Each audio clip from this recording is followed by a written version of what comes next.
Good morning from the Pinnacle Hotel here in Whistler, British Columbia. This is an area of the country that I think every Canadian has heard of. I've never ridden through here and I've never been here. Whistler is very resort focused because of all the tourism opportunities here, especially during the winter because there's ample opportunity for lots of snow sports like skiing and snowboarding.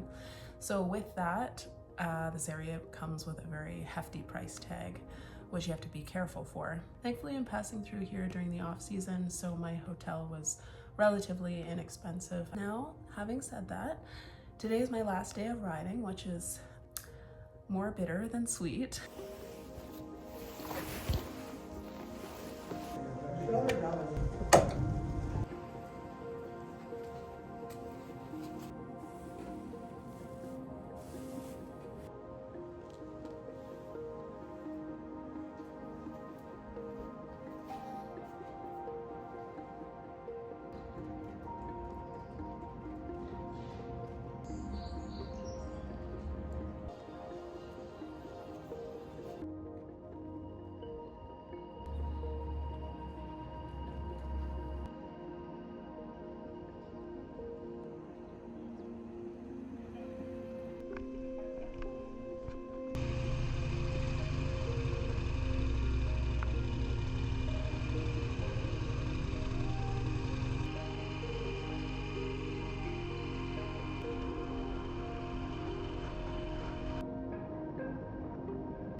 That is very, very heavily carbonated.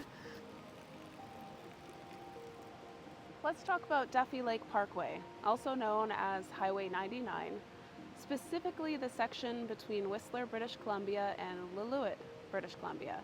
Now I'm currently on that stretch now and I have about 20 kilometers left until I am in Lillooet. It is a little bit chilly. I believe it's 3 degrees Celsius. I feel like that doesn't really matter because there isn't a single cloud in the sky and it's just straight sunlight. And while every day is a good riding day, there's something about those cloudless sunny days. Now, about this highway, the twisties, the elevation gain, the endless sunshine, the road. Somebody on the ferry described it as a rite of passage through British Columbia, and I think I stand behind that. Road condition wise, I would say the section closer to Lillooet is in great shape, whereas the section closer to Whistler, there is a lot of winter sand still left on the roads, but I think after a couple of good rainfalls, that'll all be gone. Overall, 10 out of 10. 100% a 10 out of 10.